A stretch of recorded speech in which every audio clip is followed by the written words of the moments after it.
بنت بتنقذ حياة واحد من الموت وبتعرض حياتها للخطر، وبتكتشف ان حب حياتها اللي بتكلمه بقالها سنين على النت. بيبدأ الفيلم بحادثة وبنشوف ان في عربية ملاكي خابطة اتوبيس سياحي، وفي بنت بتنزل من الاتوبيس واسمها شياو وبتجري على العربية الملاكي وبتحاول تفتح الباب لكن مش بتعرف، فبترجع للاتوبيس علشان تجيب اي حاجة تقيلة تكسر بيها الازاز. وبنشوف ان السياح عمالين يزعقوا والمشرف بيحاول يهديهم لغاية ما الاتوبيس تاني من الشركة يجي، وبتروح شياو وبتخبط الازاز وبتكسره وبتفتح الباب، وبيكون اللي جوه العربية خلاص هيغمى عليه، وبيطلب منها انها تمشي وما تحطش حياتها في خطر علشانه. واخر حاجة بيشوفها وهو بيغمى عليه لوجو صغير على شكل قرد على كم الشميز بتاعها. تيجي عربية الاسعاف وبياخدوه وهو مغمى عليه. وبعد كام يوم بتروح شياو للشركة علشان تقدم على شغل، وفي الاسانسير بتشوف نفس الشخص اللي انقذته من الموت واسمه دان كياو، بس هو ما بيكونش فاكرها. وبتبدأ المقابلات وكل اللي بيطلع شكله ما يطمنش، ومن ضمن اللي بيعمل المقابلات دان كياو، واللي اسئلته بتكون مش سهلة خالص مع المتقدمين على الشغل. وشياو بترفض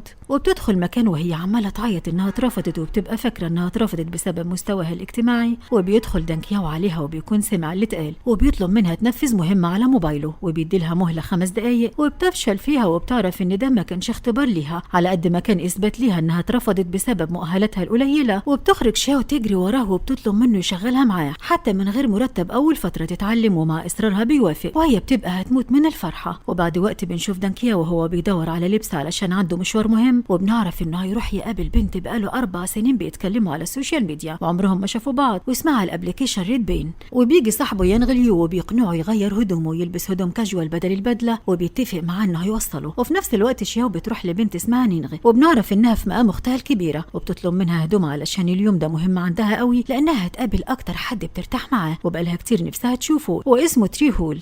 وشياو بتختار دريس جميل جدا وسيمبل وصندل، وننغي بتكون قلقانه عليها وبتاكد عليها لو حست باي قلق تمشي على طول. وبتنزل شياو بتركب تاكسي ياخدها المكان اللي هيتقابلوا فيه، وتريهول بيبعت لها رساله انها هيستناها قدام البحيره. وبيوصل دان كياو للمكان وبيروح قدام البحيره، وهنا بنتاكد ان ابطالنا كانوا بيتكلموا على اساس ما كناش متوقعين. وبتوصل شياو بعد بوقت قليل، ولما بتقرب وبتشوف دان كياو بتستخبى ورا شجره فورا، وبتكون مصدومه ومش مصدقه اللي بيحصل، وان دان كياو هو نفسه تريهول اللي كانت بتكلمه.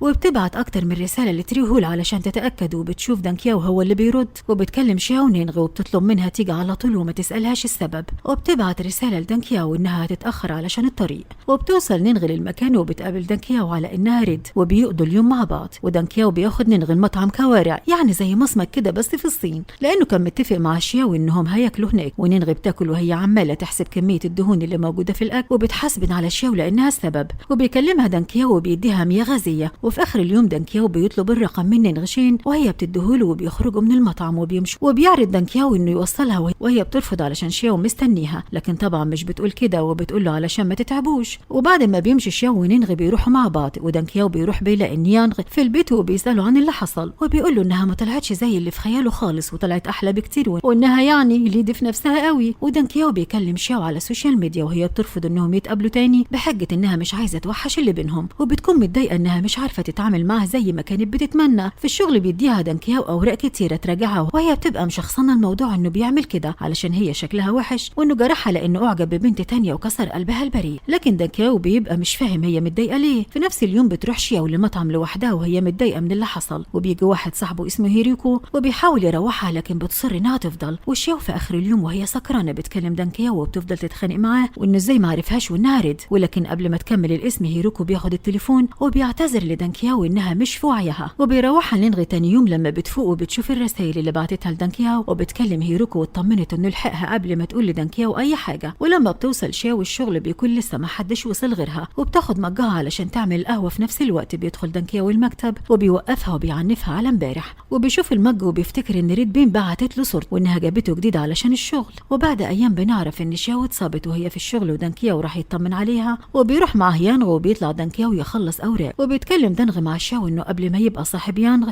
هو الدكتور النفسي بتاعه، وانه بيمر بفتره صعبه وعايز مساعدتها في خطه طبيه هو عاملها لدان كياو. وبيحكي لها ان دان كياو اتربى من غير اهله بس بسبب انشغالهم في اعمالهم، وده خلاه مش بيعمل حاجه غير الشغل. وبعد كده اتعرف على بنته وحبها، لكن امه رفضت الارتباط ده، بس هو ما هموش وكانوا هيسافروا ويعيشوا حياتهم مع بعض. لكن البنت بتموت في حادثه عربيه ودان كياو هو اللي كان بيسوق. وطبعا دان كياو حس بالذنب جدا بسبب ده، وقفل على نفسه تاني ودخل في فتره اكتئاب. اكتئاب، واللي خرجهم الفترة دي البنت اللي كلمته على الانترنت واللي كانت عاملة زي شعاع الشمس اللي دوب التلج المحيط بقلبه. لكن المشكلة انه لما قابل البنت حس ان في فرق كبير بين طريقة كلامها في المحادثة والواقع، وبيطلب انها تساعده انهم يرتبطوا كده وكده علشان يرجع كويس، وهي بتوافق وبيستأذن وبيمشي علشان عنده شغل. وبيطلع بره وبيسألها دانكياو لو وافقت، وبنعرف انه اصلا كان عارض عليها انهم يمثلوا انهم بيحبوا بعض بس هي رفضت. وبعد كده بيروح دانكياو مع الدكتور علشان يطمن على حالتها، والدكتور بيوافق على خروجها من المستشفى بس اهم حاجة الراحة. وبعد كده بنروح لمكان جديد وبنشوف واحد اسمه سوي، وبيدخل البيت جري وهو قلقان وبينده على مراته فانغ لانها اتصلت به وقالت له يجي ضروري، وبيتفاجئ انها طلبته علشان عايزاه يوصلها الكوافير وهتتقابل فيه مع صاحبتها. فطبعا بيتعصب جدا لانها جايباه لسبب تافه زي ده، وانه مش السواق بتاعها وانه يبقى مساعد رئيس مجلس اداره الشركه. فبتتريق عليه وبتفكره باصله انه لولاها ما كانش وصل لاي حاجه، وبتدخل علشان تجهز وبيوصلها سوي للمكان وبتنزل وبيبقى متعصب جدا وبيفتكر كلام بينه وبين نينغ، وبنعرف انه كان بيحبها بس سابها علشان لما هيتجوز لولو هياخد المكانه العاليه. وبيفتكر واحد اسمه فانغ اللي قال له انه محتاج يبقى مستقل ماديا علشان يبقى عنده كرامه قدام مراته، وبيكلمه فورا وفانغ بيرحب بيه وبيطلب سويران يقابلوا ويتفقوا على ميعاد تاني يوم. وبيصر دانكياو انه يوصل شياو وبيدخلوا بيتها بمساعدته، وبيشوف انها عندها دباديب كتير على شكل قرد. فبتحكي له ان اهلها كانوا بيدوها هديه في كل عيد ميلاد ليها دبدوب على شكل قرد لغايه لما عملوا حادثه عربيه وهي كانت معاهم وابوها وامها ماتوا. وبعد كده بيغيروا الكلام للاتفاق اللي ما بينهم بخصوص ارتباطهم، وبيتفقوا على العلاقه اللي ما بينهم انهم يعيشوا كانهم مرتبطين، يخرجوا ويدخلوا سينما ويعملوا كل حاجه المرتبطين بيعملوها. وشرط اساسي ان اي حد هيفكر يرتبط يقول للطرف التاني، وشياو بتوافق لانها اصلا مش مرتبطه. فبتقول له ان طموحها في الارتباط ابسط من كده بكتير، هي نفسها بس لما ترتبط وتحب تعيش حياه هاديه ويشوف الشروق هي واللي بتحبه مع بعض. وبيشوف دانكياو صوره لشياو وهي صغيره في وسط كتاب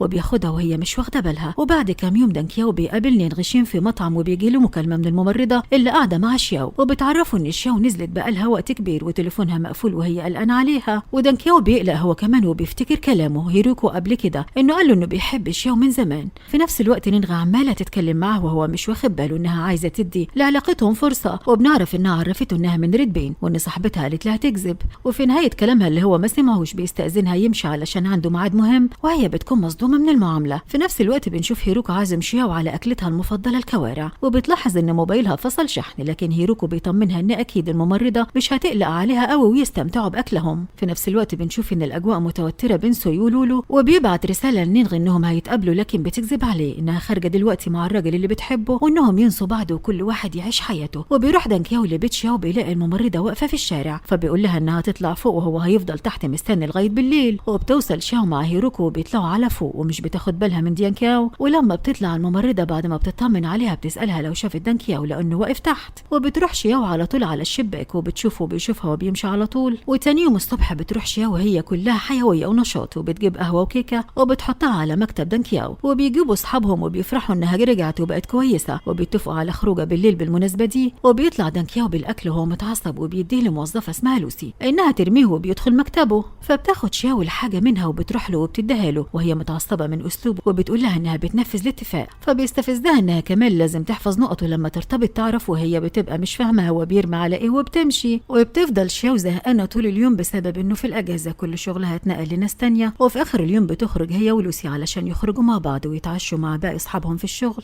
وفي المطعم بتعرف شياو ان دانكياو في الاسبوع اللي فات طول ما هي واخده اجازه كان مطلع عينهم وبيشتغل 24 ساعه في ال 24 ساعه، وطول الوقت اجتماعات وبيراجع ملفات من وقت طويل. وهنا بتفهم شياو انه ممكن يكون كده لما شافها راجعه مع هيروكو بالليل، وبتستأذن وبتمشي على طول وبتروح لمطعم وبتشتري اكل وبتروح لمكتبه وبتحط له الاكل وهي ماشيه بتسمع موبايله بيرن، وبترد ولسه بتقول ان دانكياو مش موجود. بيدخل المكتب وهو بيقول لها انها ليه بترد على موبايله وبياخد التليفون منها، وبيكون اللي بيكلمه يانغ وبيبقى فرحان لانه فاكر انهم قربوا لبعض، وعشان كده شياو ردت على التليفون بتاعه، لكن دانكياو بيقفل معاه الكلام وبيسالها عن سبب انها بتجيب له اكل وانها ممكن تكون بتحبه لان مفيش حاجه تجبرها ترجعها للشركه بالاكل. وشياو بتتكسف قوي وبتقول لها انها هتمشي علشان عندها شغل تاني يوم، وبتجري من قدامه وبتروح لمكان بعيد وهي بتعيط لانها بتحبه ومش عارفه تصرحه او حتى تعرفه انها ريد بين. وبعد كام يوم بيروح دانكياو وشياو لقبر ابوها وامها وبيتكلموا شويه قدام القبر مع اهلها، وبيطلعوا يركبوا العربيه وهم في العربيه بتعطل في نص الطريق، وبيحاول دانكياو يصلحها لكن مش بيعرف. فبتكلم شياو ونشي يجي يشيل العربيه وبياخدهم، لكن بتعرف انه هيبقى تاني يوم الصبح. فبتقرر تمشي لوحدها لكن هو بيقلقها انهم في وسط غابه وحتى لو مفيش أشباح هيكون في حيوانات برية. وهي بتقلق جدا وبتلاقي هيروكو بيكلمها في التليفون